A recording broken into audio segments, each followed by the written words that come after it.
forecast first. Sponsored by Matex Heating, Cooling, and Plumbing.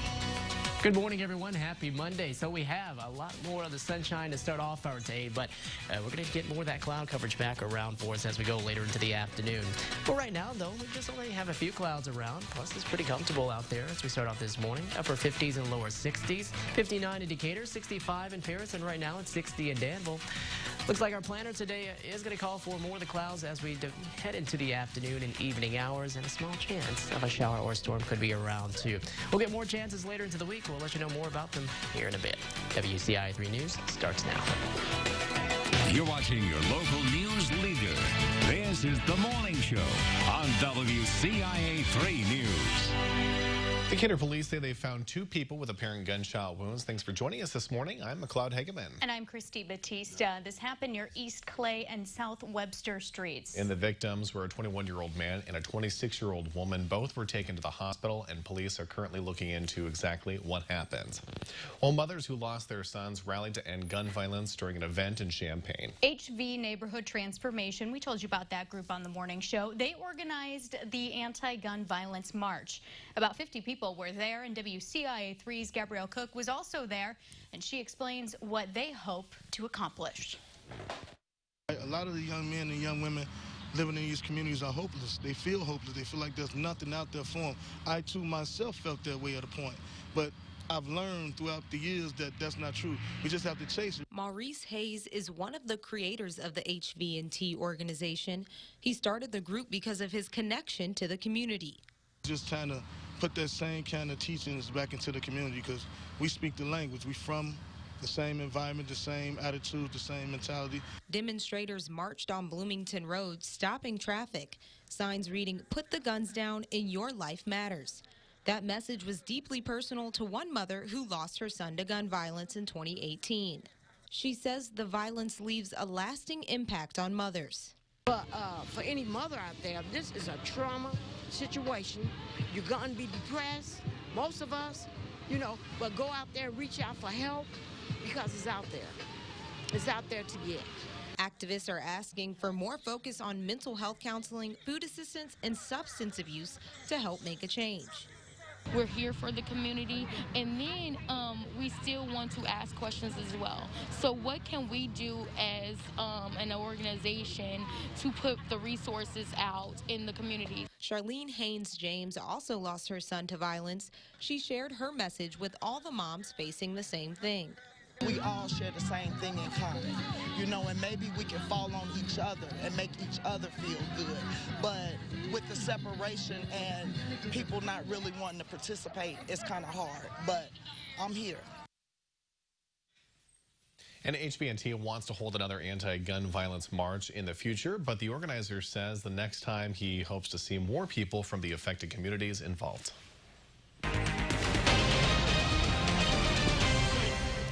So looking out the door right now, actually all of these not updated because the sun's not up right now for us, but your Roofing Dog Guide Weather Camera Network. It will have a few clouds out there as you head out early into the morning, and we'll see a lot more of them as we go into the evening with those rain chances ahead. Storm Tracker, Doppler. Things quiet for you here. We got area of rain farther to the north. That's going to be mainly missing us. Then we got this area farther to the south, which is going to be part of a stationary frontal boundary that will eventually start to move a little bit and start to head a little farther north, which will help to provide multiple opportunities for rain that we're going to see here as we go later on into the week. Just today, though, most of it does stay south. 60 in Champaign, 64 in Effingham, and back up into more the 80s by the time we head into the afternoon. So, yeah, it might be a bit more mild here as we start off this morning, but by the time we head into the afternoon, we are going to notice things warming up, and at least for the early part of the day, more sun expected than clouds before the clouds will take over and our rain chances only increase slightly for today. But yeah, we were talking about that frontal boundary farther to the south. That lifts northward. We got more rain chances later into the week, and it looks like highs won't be getting too out of hand. Looks like we'll keep them pretty close to seasonal averages. We'll talk about that here later in the show. Christy? Thanks, Adam. The shooting of Jacob Blake by police in Wisconsin is sparking more protests in Springfield. Protesters say when they saw the video of Kenosha police shooting Blake, they were devastated and they're ready to fight for justice. Small groups have been gathering outside of the Capitol a few times a week, but this protest was the biggest since the weeks following George Floyd's death. That consistency is why the organizers say they are positive change will come. It has no choice. It's going to. People aren't stopping this time, which is something I'm very happy to see. There's consistency. We have a tendency to treat everything as if it's a trend, so after like a couple weeks go by, we don't think about it anymore, which is what's expected, so they don't really plan on having real repercussions. But people are fed up. Several groups work together to organize the protest, including In Black Inc. and Education in Action Together. That group is pushing for changes to the Community Review Board for the police in Springfield.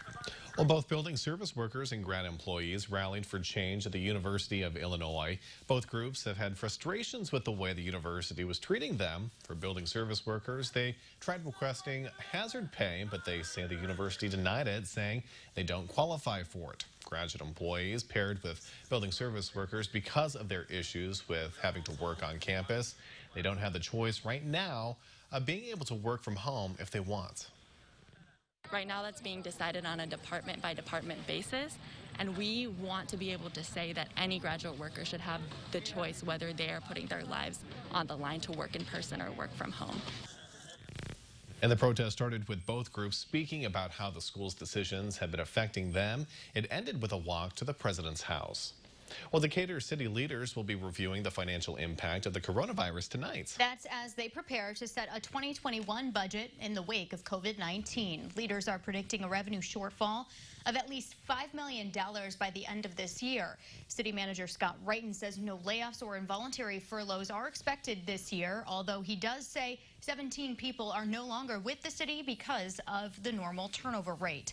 Staff members are looking at ways to cut costs, including temporarily reducing funding to police and fire pension funds in 2021.